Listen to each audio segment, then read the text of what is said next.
All right, everybody, welcome back to the Iron Sharpens Iron podcast. We're here at Chesapeake, Virginia at Discover Church. My name's Jesse. This is Chris. As you guys know, we're about 5 episodes in. We're going to go over episode 6. And I know if you guys seen it on our Facebook and our Instagram posts, we said this is going to be the best one for husbands. So the title for this episode is going to be 10 Ways to Build Up Your Wife. So whenever we look at this episode, this is meant for all husbands, whether your marriage is doing fantastic, your marriage is struggling, or you just got married yesterday. So the one verse that I want us just to remember and just keep on repeating to ourselves as Christian men is that Ephesians 5:25. It says, "Husbands, love your wives just as Christ loved the church and gave himself up for her." So whenever just keep on repeating that. Remember remember your faith, remember what Christ says for us to do. So one of our first things that we did is active listening. It's one of those things that my wife always says to our kids is that, are you listening to listen or are you just listening to talk? Because there's a huge difference. And I was like, man, that's man, you smart. And this is like our first year of marriage. And it is true, like, because there's men out there who just, they'll just be listening, just be like, okay, yeah, sure. Okay. But whenever you actually give her the time and you do the active listening, you actually ask her about her day and you actually listen to what she's saying to you, it means a lot for her as well. Imagine if you prayed to God and He did that to you. And He was like, yeah. And maybe sometimes He does if you're praying for stupid stuff. Yeah. But just to back it up, because, you know, when you're talking about building your wife up, Yeah. you're coming from a place as a man, as a place of headship, Mm-hmm. right? We're supposed to be leaders of the spiritual journeys of our whole family. And if you look back to all the way to Genesis, right? You've got the fall, but even before that, in chapter 2, so you got the creation in 1, Yep. and in chapter 2, it says the woman was made after the man, right? And it says the woman was made for the man, and it says, what does it say? It was made for the man, and then it says it was will guilt you a helper suitable Mm-hmm. for him, right? And not only that, but she was also made from the man, right? And she was brought to the man, right? And the woman was named by the man. Yeah. So then you bring it all the way to Genesis 3, where the fall happens and the deception and all that. Well, in that deception, God punished Adam for listening to his wife. Yeah. Right. And then if that's not good enough for you, when you go, you could bring it all the way to the New Testament. Paul writes about it to the Romans in chapter 5. He didn't say sin entered the world through Adam and Eve. He said, no, sin entered the world through Adam. Yeah. And the responsibility was on Adam. So death came through sin through Adam because he didn't exercise his headship. So that's the foundation in which this is built, and why we would want to build our wives up, because we're in that headship. Absolutely. And it always is like we are the head of household. And I know that I heard a chaplain talk about it once is that yes, you're the head of household, but think of your wife as like the legs and the arms and the whole body. Like, yeah, you may control the head, but if your arms and legs ain't working, you're just gonna stay still forever. Now, that was a great way to actually put that because it's like once you hear it, you're like, well, it makes a lot of sense. Like, of course. Why was I stuttering so bad? It's okay. Back It happens to the best of us. All right, so looking at the second of our 10, we've got verbal affirmations. I think this is one of the best things that you can do for your wife because I think one of the things that you should be giving her positive affirmations. You say, "Hey, you look gorgeous today. You look beautiful today. Like, thank you for everything you've done. Like, this has just been you've been amazing." And I think one of those things for like after your wife gives birth, like they feel so like yuck, disgusting, and everything. But it's like one of those things like for men, we just have to be like, "Wow, you look amazing. You look beautiful, even with you recovering and everything." It does something for them. Like it makes them feel wanted. It's the chase, and it's just what you were doing whenever you were dating. It doesn't change to whenever you're married. That doesn't change at all. Yeah. I mean, I certainly remember my wife being pregnant 3 times, Yep. and you 4 times, right? No comment. uh, but a lot of people, they don't. really enjoy the pregnancy experience. I'm talking about from the man's Yeah. perspective, but I loved it. I thought it was great. Even the birth, I cried like a baby all 3 times when my kids were born. Um, but even going back to the active listening thing, and I'm not trying to time travel here, Yeah. but you know, you're talking about, you need to listen to her.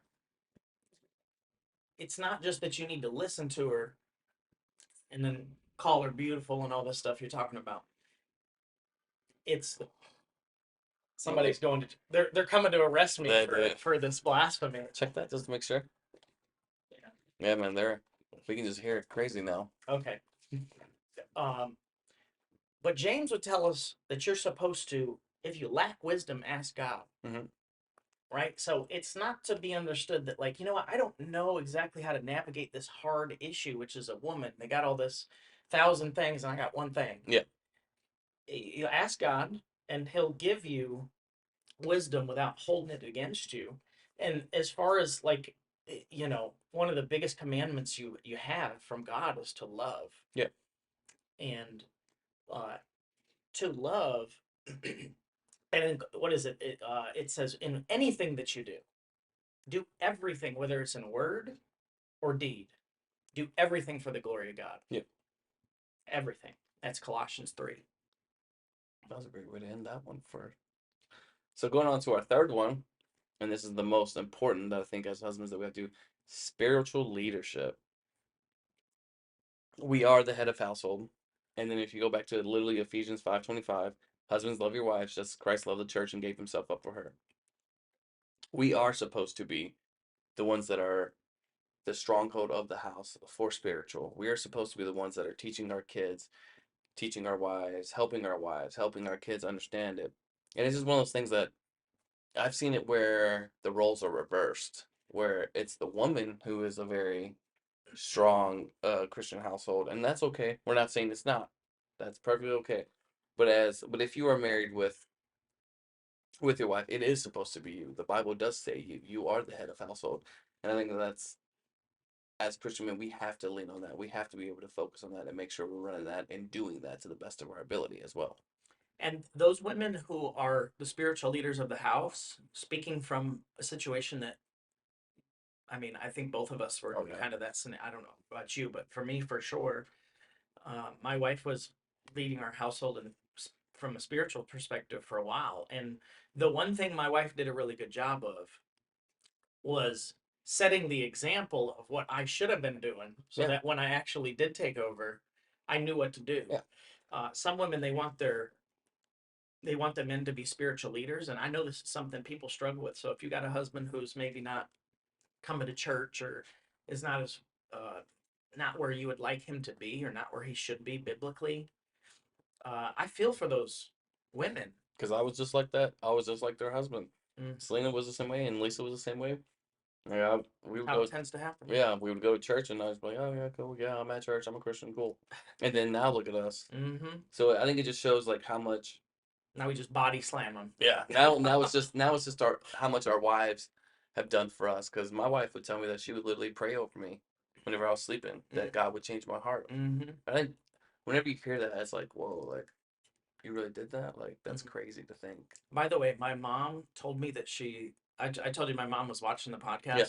So I've really got to be careful of what I say Fair. from now on, because Now everyone's watching. not everybody's watching. Everyone's gonna judge you. So yeah.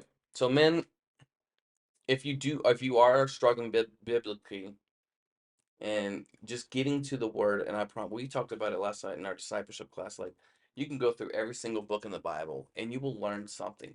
Mm-hmm. You can go through James, and James will teach you so many things just in the first chapter. It teaches trials and tribulations. It teaches you just to have no doubt. And it's just one of those things that if you feel like you're struggling, make time for God, ask God for wisdom, and He will put it on your heart. And it's easier said than done, but I promise you it will happen. It's happened to me, it's happened to you, it's happened to a lot of people. So shifting to number, I think we're on 4. Yeah, we're on number 4. So this is a big one because everyday life comes into play for this one, but quality time. And this is a good one that we found was Genesis 2:24.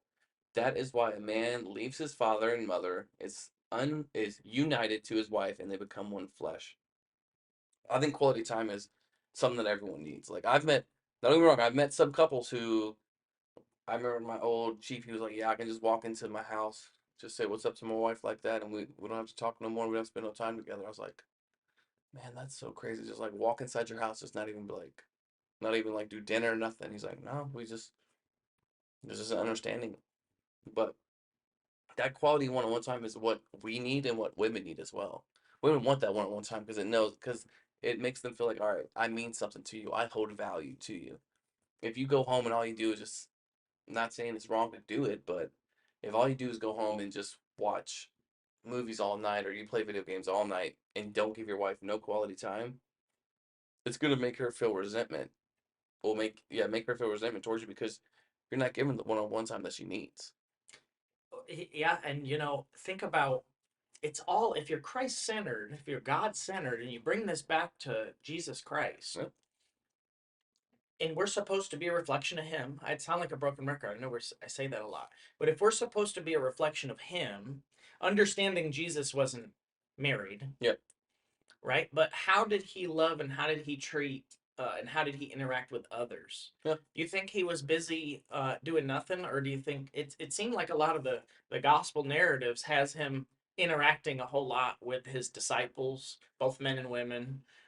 It has Him in prayer. It has Him performing miracles to even people He doesn't know, Yeah. of course, but in none of this, I mean, aside from the time where He went into solitude and prayed to God for a day, Mm-hmm. right?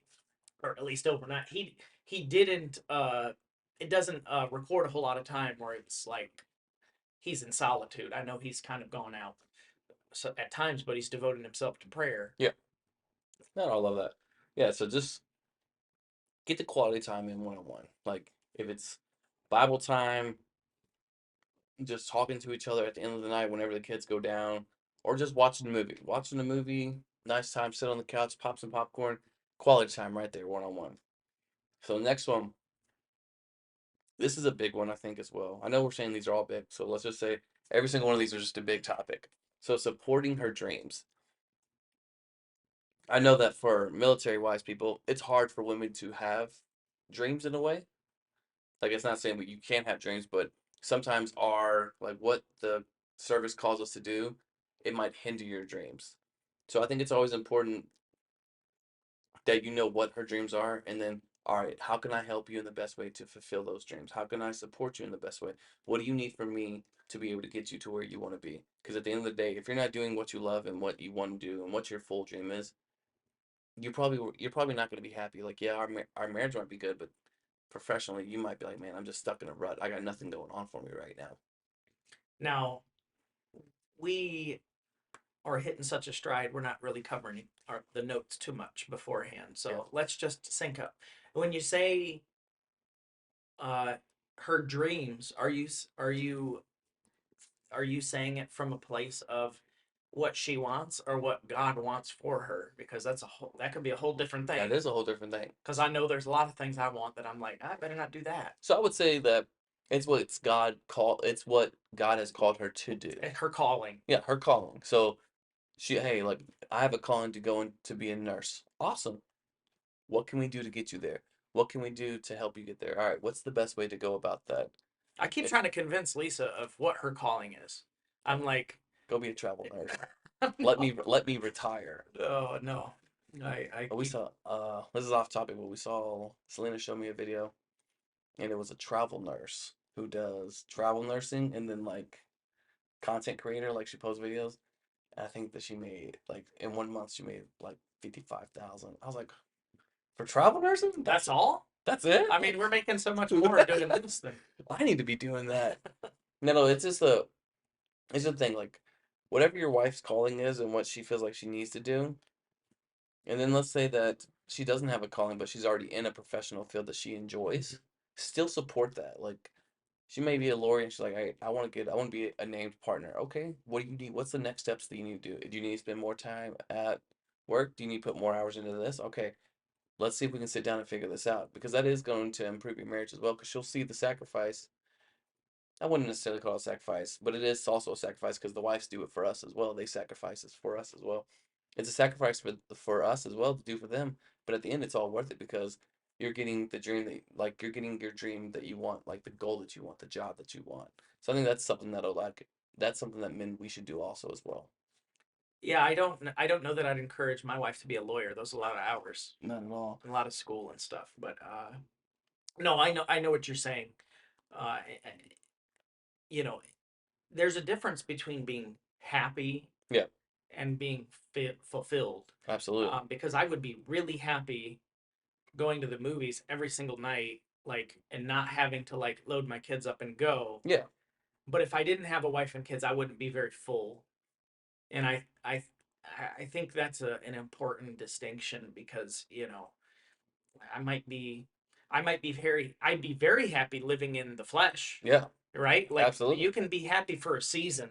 There's seasons of happiness that you can go through no matter who you are living in the flesh. I mean, there's no secret that fleshly things are to be desired. But they only last for a season, and then the happiness wears off, and you're empty. You're Yeah, not full at all. yeah, I agree completely. So I think that was a great way to end that one perfectly. All right, so our next one, physical affection and intimacy. This is a big one. So I know that we always say it that like men, we are all about like the physical touch and everything, Mhm. and women are more the like the emotional of it. I think that's the truest thing. That yes, like men, we want at the end of the day, like we do want sex. Like but that's how we feel connected. Women want the more emotional, like they want to feel like there isn't the emotional connection. So what are you doing? Sorry, that's providing that emotional connection. That's providing that intimacy that you guys are one flesh. Like you guys go hand in hand. What are you doing? And it's just simple, like doing those one-on-one times, going on date nights, surprising her with flowers, just being able just to like just show the gratitude that you have for her. That's going to really help the intimacy and then the actual physical affection as well. Yeah, I think one of the worst things that you can do, and I'm not speaking from a biblical standpoint or or I guess should we have said a prayer before this topic? Probably because I feel like we're about to We're about to get banned. yeah, we're probably gonna get a Facebook or something. Hold on, there's a verse in Corinthians that talks about this. In all right, for First Corinthians 7, chapter 7. Um, Chapter 3, the husband should fulfill his marital duty to his wife, and likewise the wife to her husband. The wife doesn't have authority over her own body, but yields it to her husband. And in the same way, the husband doesn't have authority over his own body and yields it to his wife. Do not deprive each other. Do not deprive each other, except perhaps by mutual consent for a time, so that you may devote yourselves to prayer. Then come together again so Satan will not tempt you because of your lack of self control. Yeah. So that oftentimes I think women and men uh, they try to deprive each other uh, of, of either sex or other things, and they start weaponizing things. None of our listeners. Yeah. I mean, I'm just talking about, and not Lisa, of course. Just I guess No, it's no, just no, no. me, Just me. just me.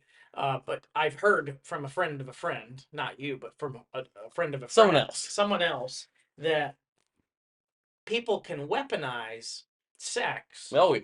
and go, well, you know what?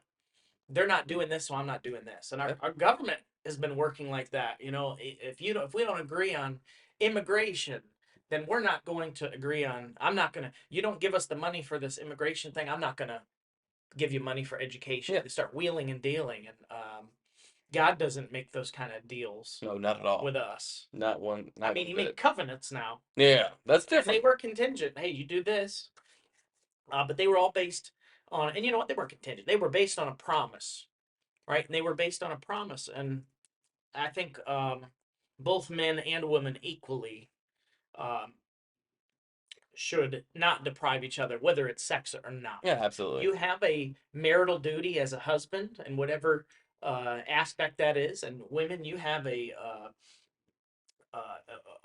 wifely duty, and Yeah. whatever that is.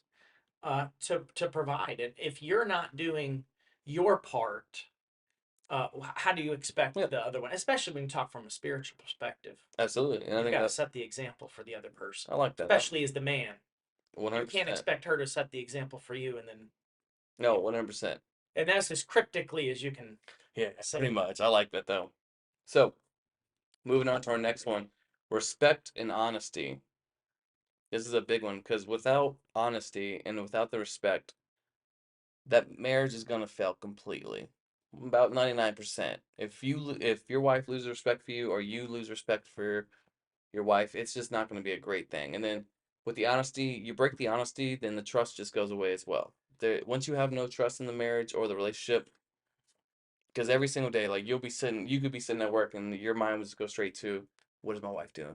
I can't trust her. So that's where honesty comes in. You have to be completely honest with your wife with everything, anything, whether it's good, the bad, the ugly. You have to be completely because trust is the foundation of a relationship. You want to be able to have that trust with your wife, and it all goes back to just being of Christ. Like you don't think Jesus wouldn't lie to you. Mm-hmm. Imagine he's like, "Hey, I'll heal you, but like come back tomorrow though, okay?" And And then it's just tomorrow like, he's not there. and then tomorrow's like, dude, I just get lied to? Like, no, that's not the case at all. So trust is the fundamental root of a relationship. If you lose that, it's gonna be very hard to get that back. That was the perfect way to close that because trusting in Jesus is and believing in God and believing God is what we talked about last week. Yeah, It's a complete thing, but you know what the apostle John says about lies? He tells us Satan is the father of all lies, and that might even have been a quote from Jesus. I'm pretty sure it was. He says the devil is the father of lies, yeah, and anything bred out of that is, if you lie, that's coming from Satan's got to you because there is no lie. Jesus said in John 14, "I'm the truth, the way, and the life." yeah, He is the truth, and if you're the opposite, anything opposite of what Jesus is pretty much the antichrist yeah, or Satan. And going, a lot of people wonder about what God's will is. They pray for the Lord's prayer, "Thy will be done." It's like, I want you. What is your will? yeah. And I was reading through this the other day in Thessalonians. I can't remember what chapter and verse, but it says, "In all things and in all circumstances, give thanks to God." And that's the will for you in Jesus Christ. Absolutely. Giving Love. thanks to Him, I like and that's, thinking you be a reflection of Christ. Aren't you supposed to do the same thing yeah, to appreciate your wife? 100%. So I think that was a great way to end on respect and honesty. Mm. Couldn't do that any better. All right, so moving on to our last one, shared responsibilities. So talk about the importance of sharing household and parental responsibilities fairly and how it's a practical way to show support and partnership. I think this is awesome because I know a lot of people, a lot of men will feel that it's, oh, my wife needs to handle everything while I'm at work. I come home, I need my dinner needs to be on the table, like and everything. It's a that can add up on a wife and a or your fiance, like that can just add up, and that's a lot to put on your wife's shoulders. So taking loads off of your wife, like taking that mental load off, like okay, you don't have to worry about dinner. I'm cooking dinner. Hey, you don't have to worry about this. I'll do this. I'll do X. I'll do everything. Being able to do that and being able to like show that to your wife, that's going to help your wife out tremendously. It's going to help you out tremendously because it's a way that you can also show gratitude as well. Hey, I know you've been doing great, but I know things have been a little bit stressful at home. Let me help you out. What can I do for you? And that'll help out your marriage and your relationship completely. 100% agree. As long as she's going to come change the oil, Yeah, yeah, yeah. She got hey, I'll change. You've been working real hard. Let me change the oil for you. No, I'm just kidding. Uh, no, I agree with you. There's a there's a certain level of I do I do personally believe in gender roles. Yep.